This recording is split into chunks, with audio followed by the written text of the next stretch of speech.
Hello and welcome to Tech24 with me, Anelise Borges. Coming up, Facebook's at home on Android. In today's show, we take a look at Facebook's most significant response to the move from desktop to mobile. And in Test24, we check out Rapid FTR, a new app that is helping refugee families reunite in Uganda. But before we get to these stories, let's have a look at the latest ranking of video sharing platforms. The figure of the week is brought to you by Le Journal du Net. YouTube remains the undisputed king of online video. Google's video sharing platform attracted 755 million users around the world in January, 2.5 times more than Facebook.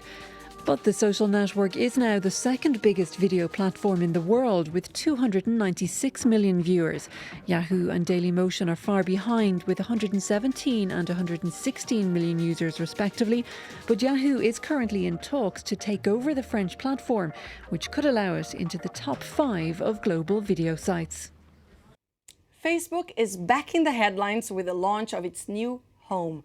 Home is not the long-rumored Facebook phone. Instead, the operating system turns your phone into a Facebook device. Home replaces your home screen and your lock screen and makes Facebook the primary means of communication on your phone. The messaging software merges with SMS, and you can continue using chat heads to text your friends while using other applications. And the list of new features goes on. Zuckerberg believes Facebook is too important in people's lives to be just another app.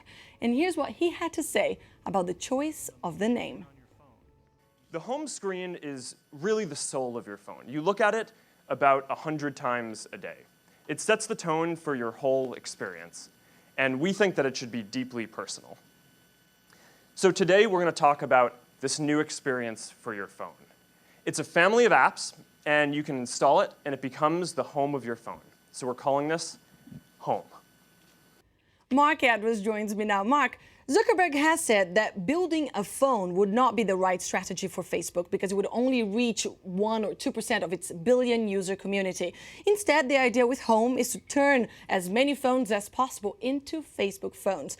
But during the launch, Home is limited to a few Android models. So it still leaves those of us with iPhones, for example, out of the experience.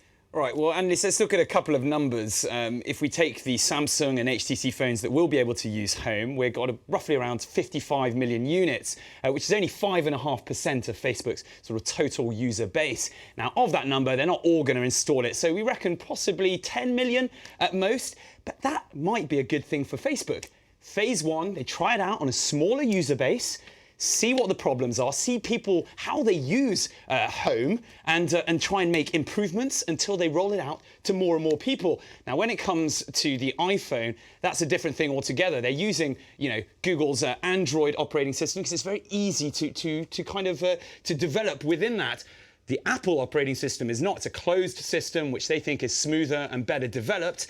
Therefore, it's going to take a huge partnership between Apple and Facebook for anything to happen, and I don't think it'll be in the near future. Now, during the launch event, Zuckerberg declared that Facebook accounts for about 23% of time people spend on their phones. Is he right, Marc, to think about Facebook as that important in people's lives? It depends what one deems important. I mean, how often do you use Facebook? I must confess I check it out pretty often. I think every day, a couple of times a day. Right, yeah. and I think that's probably normal. Yet you wouldn't say to yourself, I'm a huge Facebook user, right? No.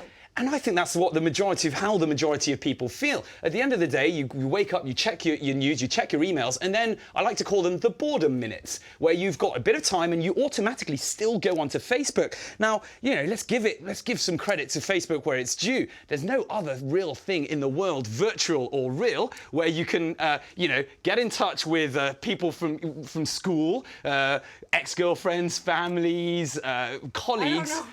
Do you want to get in touch with them? But you've got the possibility, and then within one click of a button, you also know everything that they've been up to, a huge amount of information. So there is that idea of it being important in people's lives, yes. Now, very briefly, some experts are raising the question of privacy once again, because through Home, Facebook will get to know everything we do, everywhere we go. So it will get closer to us than ever before. Is this a reason to worry? Well, you know, our footprints are all over the place these days, whether it's Facebook or somebody else. They're using your information to market and to advertise. I think ultimately the biggest thing for Facebook and now is you know, do people want Facebook to be the thing that goes through and checks everything that you're doing, that streamlines everything? I mean, how many Facebook friends have you got? A couple of hundred. Couple of 200, hundred. 300. There you go. You know, at the end of the day, putting friends first isn't a bad concept. It's whether, you know, Facebook equals friends, friends equal Facebook. I mean, I'm sure half of those, or a lot of those, are, you know, colleagues you see once or twice a month, and it'd be embarrassing not to have them there. So whether it really is you want those guys coming up on your phone the whole time, up to you, really. Not sure. Not sure. Thanks for that, Mark. We'll move on now because it's time for Test 24.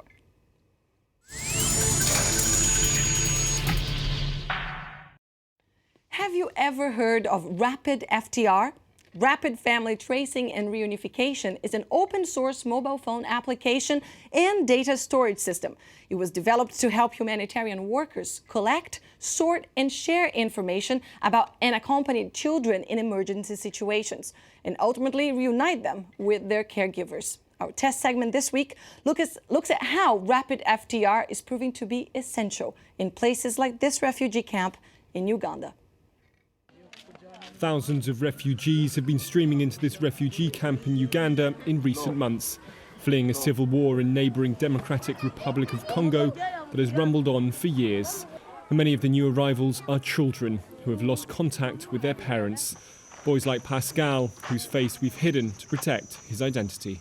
I came here because of the war. I saw that they were fighting a lot and I was scared, so I just ran away with a group of boys. Others like Javier didn't have time to get home once fighting erupted in his hometown. I was at school when the war started. We started to run in different directions with the other boys, but without our parents. We found a safe place, but all our things were stolen by the rebels. I don't know where my parents are. Reuniting families is a huge task in the camp, which covers 40 square kilometres and is home to nearly 30,000 people from Congo. But a new mobile phone app is making life a lot easier for aid workers here. Rapid FDR, which stands for Family Tracing and Reunification, is an open-source, volunteer-driven project. It collects information about families at the registration centre. Parents with missing children register the names and ages of their children, and when the children turn up, they can quickly be identified. It also stores pictures, which can be shown to the families. Before, we would just go with a list of names and ask name, location, ask. But with Rapid FTR, you have the picture, and it is easy tracing while using a picture than just a name. Many of the refugees now face a life of hardship after losing their homes and livelihood in the conflict. But thanks to Rapid FTR, there's hope that they won't lose their families as well.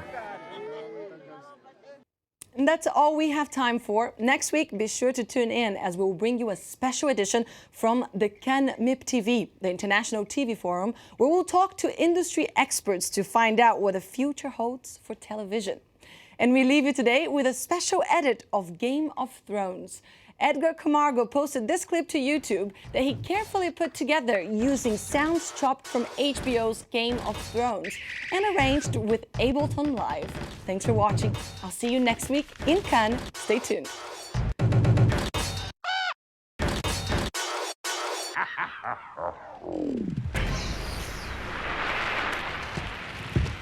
The queen, I'm the king.